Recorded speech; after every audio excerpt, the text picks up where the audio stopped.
கர்த்தருடைய பரிசுத்த நாமத்திற்கு ஸ்தோத்திரம். இன்றைய நாளின் தியானத்திற்கென்று தெரிந்து கொள்ளப்பட்ட வேத வசனம் சங்கீதங்களின் புத்தகம் 51 சங்கீதம் 4 வசனம். சங்கீதம் 51:4.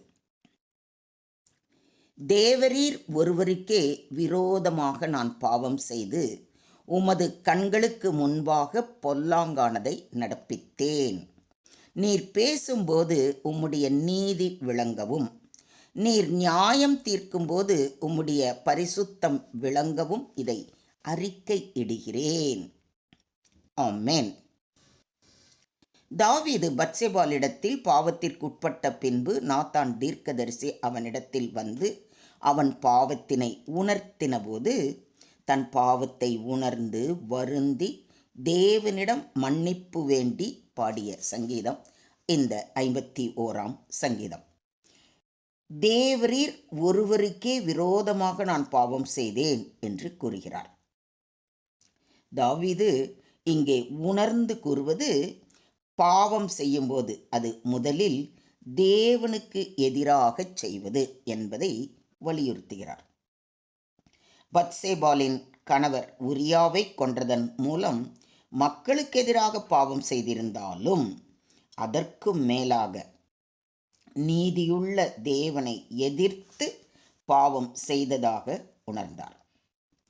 உமது கண்களுக்கு முன்பாக பொல்லாங்கானதை நடப்பித்தேன் என்று கூறுவதை கவனியுங்கள். தான் யாரும் அறியா வண்ணம் குற்றம் செய்திருந்தாலும் தேவன் அனைத்தையும் காண்பவர் என்பதை உணர்கிறார். தேவனுடைய பார்வையில் எந்த செயலும் மறைவாக இருக்க முடியாது. நீர் பேசும்போது உம்முடைய நீதி விளங்கவும் என்று சொல்லப்பட்டிருப்பதை கவனியுங்கள். தேவன் நீதி அரசர், அவர் நியாயாதிபதி. எந்த குற்றத்தையும் அவர் ஏற்க மாட்டார். தேவன் பேசும்போது நியாயமானதாகவும் நீதியானதாகவும் இருக்கும் என்பதை தாவீது ஒப்புக்கொள்கிறார். அதனால்தான் நீர் நியாயம் தீர்க்கும்போது உம்முடைய பரிசுத்தம் விளங்கவும் என்று குறிப்பிடுகிறார். தேவன் தீர்ப்பளிக்கும்போது அது பரிசுத்தமும் நீதியும் நிறைந்ததாக இருக்கும்.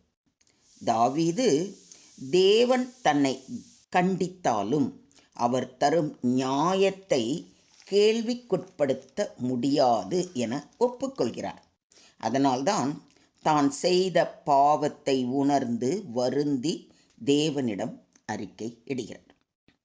இன்றைய தியான வசனம் மூலம் நாம் கற்றுக்கொள்ளும் பாடம், பாவம் முதலில் தேவனுக்கு எதிராக உள்ளது. தேவன் அனைத்தையும் காண்பவர். எந்த குற்றமும் அவருக்கு முன்னால் மறைக்க முடியாது.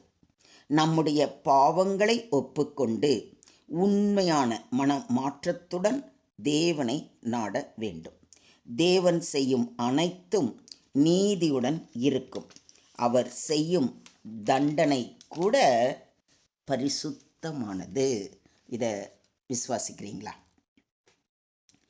நம்முடைய பாவங்களை நாம் அறிக்கையிட்டால் பாவங்களை நமக்கு மன்னித்து எல்லா அநியாயத்தையும் நீக்கி நம்மை சுத்திகரிப்பதற்கு அவர் உண்மையும் நீதியும் உள்ளவராய் இருக்கிறார் என்று அப்போஸ்தலனாகிய யோவானும் தமது 1 நிருபத்தில் மிக தெளிவாக குறிப்பிடுகிறார்.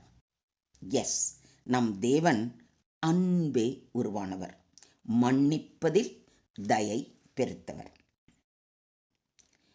கர்த்தராகிய நானே ஒவ்வொருவனுக்கும் அவனவன் வழிகளுக்கும் செய்கைகளின் பலன்களுக்கும் தக்கதை கொடுக்கும்படிக்கு இருதயத்தை ஆராய்கிறவரும் உள்ளிந்திரியங்களை சோதித்தறிகிறவருமாய் இருக்கிறேன் என்று மிக தெளிவாக கூறுவதை எரேமியா தீர்க்கதரிசியின் புத்தகம் 17 அதிகாரம் 10 வசனத்தில் வாசிக்கிறோம். நாம் வெளியில் செய்யும் பாவம் மட்டுமல்ல, மனதுக்குள் மற்றவர்களுக்கு கெடுதல் செய்ய வேண்டும் என்று நினைக்கும் நினைவை கூட தேவன் அறிந்திருக்கிறார். அவருக்கு மறைவாக நம்மால் எதுவும் செய்ய முடியாது என்பதை பரிபூரணமாக உணர்ந்தவர்களாய் இதுவரை நாம் செய்ய நினைத்த அனைத்து பாவங்களையும் தேவ சமூகத்தில் அறிக்கையிட்டு அவரிடத்தில் மனதார மன்னிப்பு கேட்போம். தேவனுக்கு முன்பாக பாவங்களை ஒப்புக்கொண்டு மனம் மாறும்போது அவரின் பரிசுத்தமும் நீதியும் வெளிப்படும். இதையும் விசுவாசிக்கிறீங்களா? என் இருதயத்தை சுத்தமாக்கினேன், என் பாவமர துப்புரவாக்கினேன் என்று சொல்லத்தக்கவன் யார் என்று நீதிமொழிகள் 20:9 வாசிக்கிறோம். எவரும் தம்மை முழுவதுமாக பாவமற்றவர் என்று சொல்ல முடியாது. நம்முடைய மனமும் செயல்களும் தேவனுடைய கிருபை மற்றும் பரிசுத்தத்தால் மட்டுமே தூய்மை அடைய முடியும் என்பதை இந்த வசனம் நமக்கு தெளிவுபடுத்துகிறது. தன் பாவங்களை மறைக்கிறவன் வாழ்வடைய மாட்டான், அவைகளை அறிக்கை செய்து விட்டு விடுகிறவனோ இரக்கம் பெறுவான் என்று மிக தெளிவாக நீதிமொழிகள் 28:13 வாசிக்கிறோம். பாவத்தை ஒப்புக்கொண்டு மனம் மாறுபவனுக்கே கர்த்தரின் இரக்கம் கிடைக்கும். ஆயக்காரன் தூரத்திலே நின்று தன் கண்களையும் வானத்துக்கு ஏறெடுக்க துணியாமல் தன் மார்பிலே அடித்து கொண்டு, தேவனே, பாவியாகிய என்மேல் கிருபையாய் இரும் என்றான் என்பதை லூக்கா எழுதின நற்செய்தி நூல் 18ஆம் அதிகாரம் 13ஆம் வசனத்தில் வாசிக்கிறோம். உண்மையான மனமாறுதல் எப்படி இருக்க வேண்டும் என்பதற்கு இது ஒரு உதாரணம்.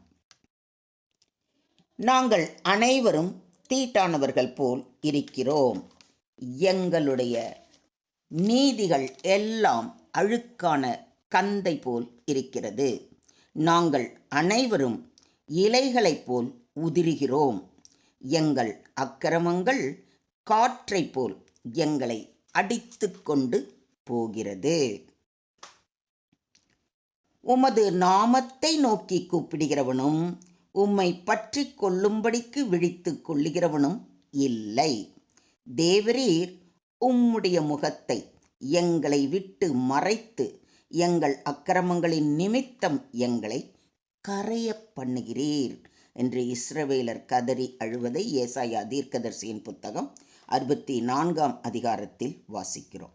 நம்முடைய செயல்களால் அல்ல, தேவனுடைய கிருபையால் மட்டுமே நம்முடைய குற்றம் அகலும்.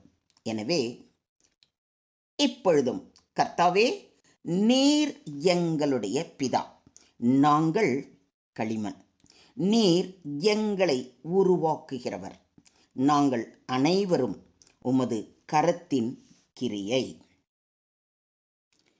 கர்த்தாவே, அதிகமாய் கடும் கோபம் கொள்ளாமலும் என்றைக்கும் அக்கிரமத்தை நினைத்து கொள்ளாமலும் இருப்பீராக. இதோ பாரும், நாங்கள் அனைவரும் உம்முடைய ஜனங்களே என்று நம்மை முற்றிலுமாக அவர் கரத்தில் ஒப்பு கொடுப்போம். அவரே நம் குற்றம் குறைகளை எல்லாம் மன்னித்து நம்மை அவருடைய சொந்த ஜனமாக ஏற்றுக்கொண்டு ஆசீர்வதித்து வழி நடத்துவாராக. தேவனுக்கே மகிமை உண்டாவதாக. ஆமென், ஆமென், ஆமென்.